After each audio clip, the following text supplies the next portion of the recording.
Peuple congolais, chers compatriotes, je m'adresse à vous aujourd'hui pour confirmer que la marche de ce mercredi 15 septembre 2021 aura lieu à Kinshasa et dans les autres villes du pays conformément à l'article 26 de la Constitution de la République.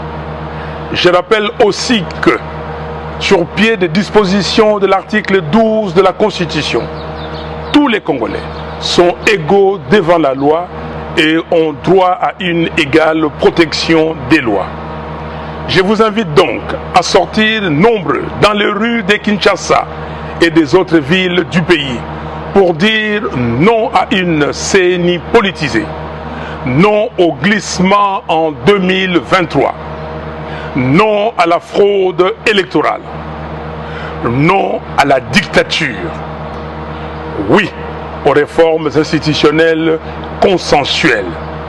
Ainsi, j'invite la police nationale à encadrer cette marche pacifique et à assurer la sécurité des personnes et de leurs biens.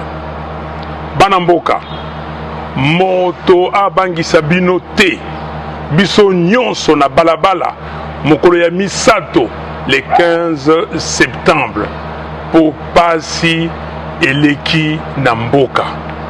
Belesi Nabino. Merci. Que Dieu bénisse le Congo et son peuple.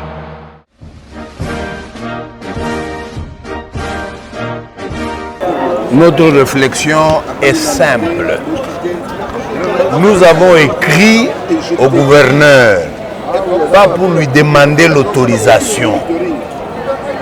Nous lui avons écrit pour lui donner l'information afin que lui, à son tour, prenne des dispositions sécuritaires afin que cette marche se passe dans les bonnes conditions. Voilà ce que nous attendons de lui. Voilà ce que lui, il est censé faire. Voilà ce que la Constitution lui donne comme pouvoir. En dehors de cela, il a outrepassé son pouvoir. Il fait autre chose à la place. Chaque fois que sa famille politique veut se réunir, organise des matinées politiques qu'on sort, non seulement on lui demande même, on lui écrit même pas pour lui tenir informé. Il prend part. Il trouve normal d'organiser cela. Quand il s'agit de la Mouka, il veut se dérober, dire je n'autorise pas parce qu'il y a la pandémie. Lui n'a pas le pouvoir d'autoriser ou de ne pas autoriser. Il a le devoir de prendre acte. Il faut que nous apprenions à respecter tous la Constitution. Il n'y a pas de grands Congolais et de petits Congolais. Il n'y a pas de grands citoyens et de petits citoyens. Monsieur Ngobila doit respecter la Constitution de la République. Nous, le 15 septembre, nous allons marcher comme nous l'avons arrêté. Ce n'est pas à lui de nous en empêcher. Il faut qu'il le saisisse très bien. Nous, on ne le suivra pas. Nous marcherons. Ne pensez-vous pas que vous mettez la population en danger? Nous ne mettons pas la population en danger.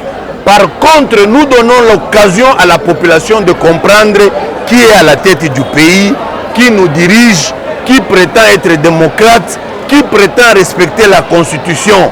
Il faut que le peuple comprenne, nous avons affaire aux gens qui n'ont rien à voir avec la démocratie, qui ne respectent pas du tout la Constitution et par conséquent, qui ne respectent pas le peuple. Nous avons affaire à la tête du pays aux gens qui ne sont pas du tout républicains. Parce que, en tant que républicains, nous devons tous nous soumettre aux lois de la République.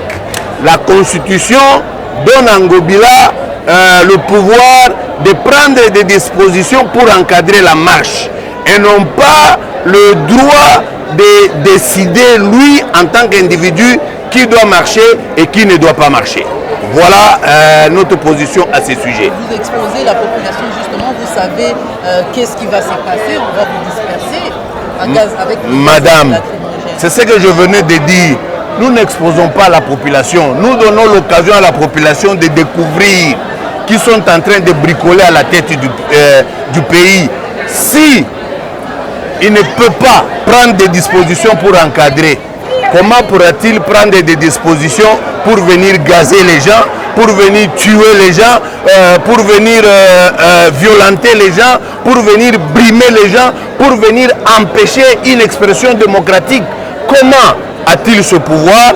Mais il ne comprend pas qu'il doit jouer le rôle de celui d'encadreur et non pas de celui qui doit brimer, de celui qui doit violenter, de celui qui va faire rendre des Congolais des esclaves. Nous ne sommes pas esclaves de Ngobila, moins encore de M. Tshilombo.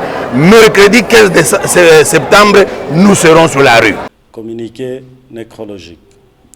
Son Excellence, Monsieur le Gouverneur de la province du Haut-Katanga, l'honorable Jacques Kiabula Katwe, a la profonde douleur d'annoncer le décès ce jour en Afrique du Sud du ministre provincial en charge de l'Intérieur, Sécurité, Décentralisation, Affaires coutumières, Droits humains et relations avec la société civile, M. Thierry Michel Kikontwe Kampombwe.